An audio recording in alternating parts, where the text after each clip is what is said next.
I don't know whether I was the only person that listened to the president speak this morning, or did all of you listen to it. But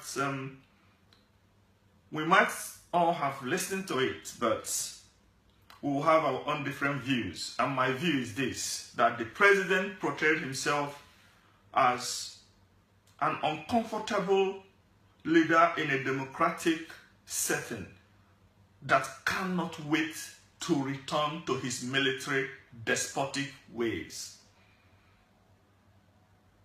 He did not show anything this morning to show that he has broken away from his autocratic mentality.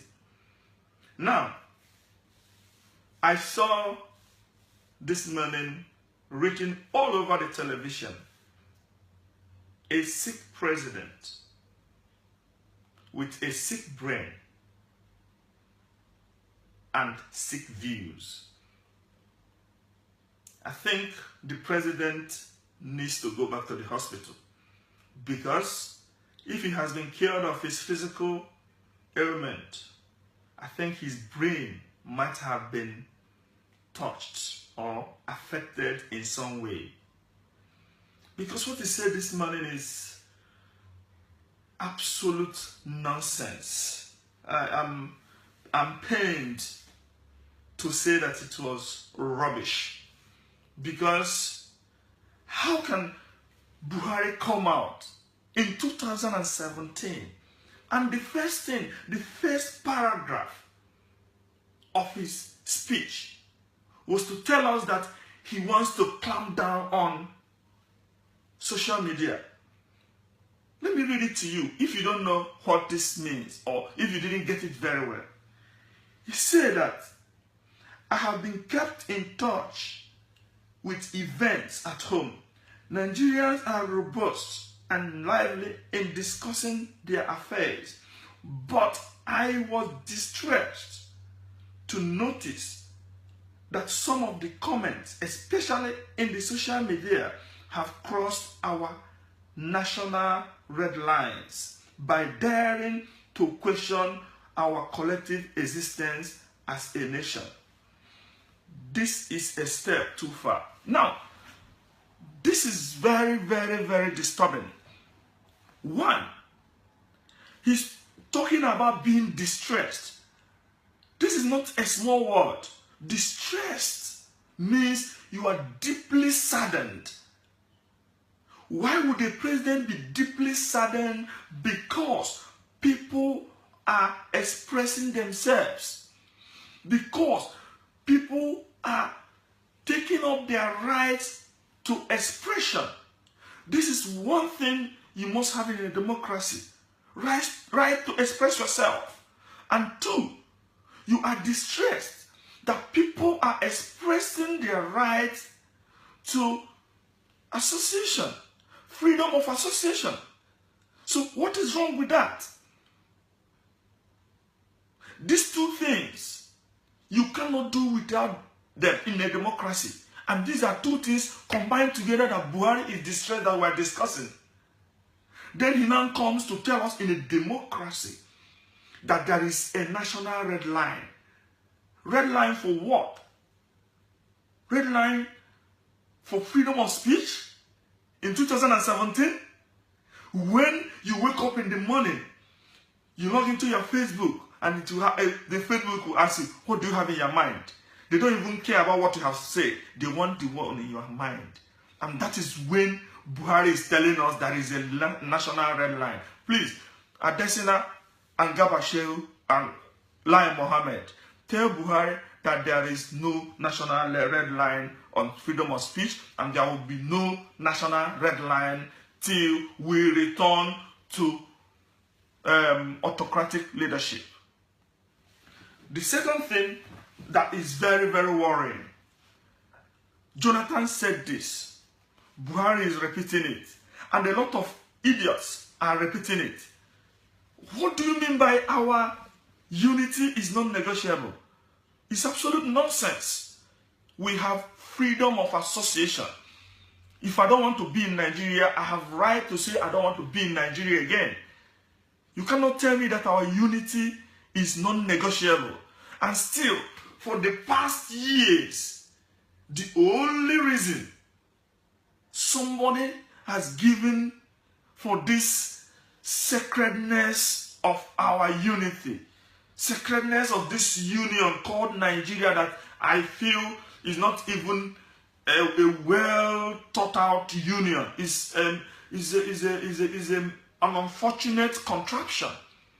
The only reason someone gave was that Nigeria looks beautiful in the map, and if we remove some part, the map will not look beautiful again, and that our number, our population is our strength. Who told you that? Why not make the whole Africa one country so that we have a greater population? Or rather join the whole world and have one big population. We have right and freedom of expression. We have right and freedom of association, and that includes to question the unity of the country, if it comes to that.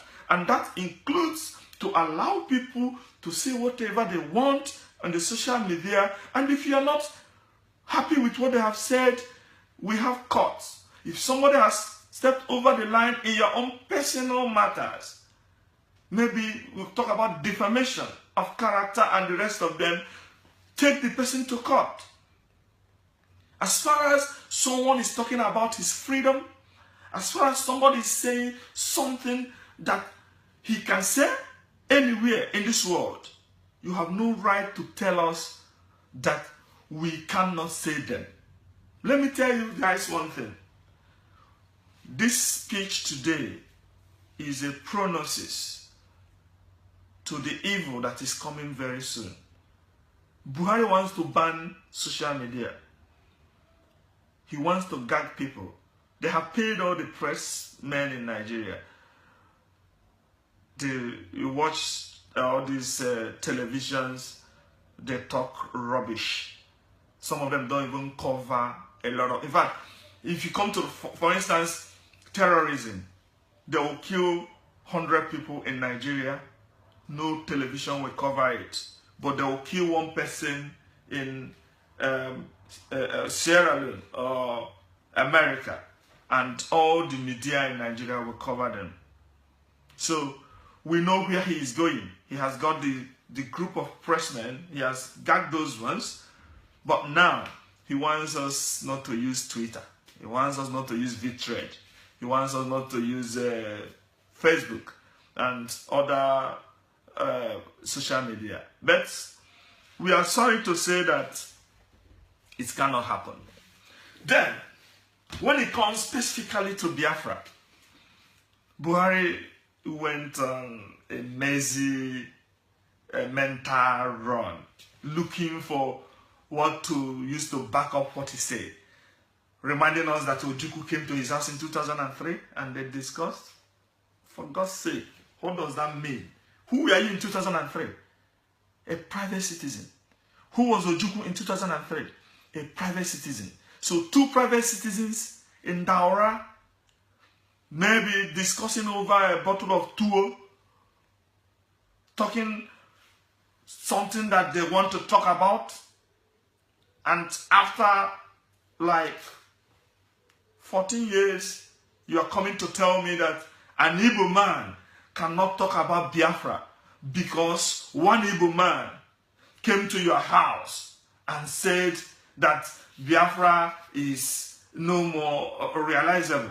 You are talking nonsense. I can also tell you that somebody came to my house yesterday and said that he wanted Biafra. This is democracy. This is not a unitary military nonsense where 2 people can sit down and take decisions for the rest of the people. This is democracy, and we have right to say whatever we want. If people want Biafra, that is what they want. You may not want it, that is your business. But you cannot tell me because Ojukwu came to your house, there will be no Biafra again. Ojukwu did not create Biafra. He wanted us to get Biafra. There was Biafra before Ojukwu, and he has long gone, and there is still Biafra. So if you think you can sway people by telling lies about a dead man, you are making a very, very big mistake. We respect Ojukwu. We adore him. He came back, buru. But if he came to your house in 2003 to say something, that is his private opinion. He is not talking for everybody. At that point, he was a gentle, private man. He was not talking for the Igbos. We have our leaders, and we follow what they say.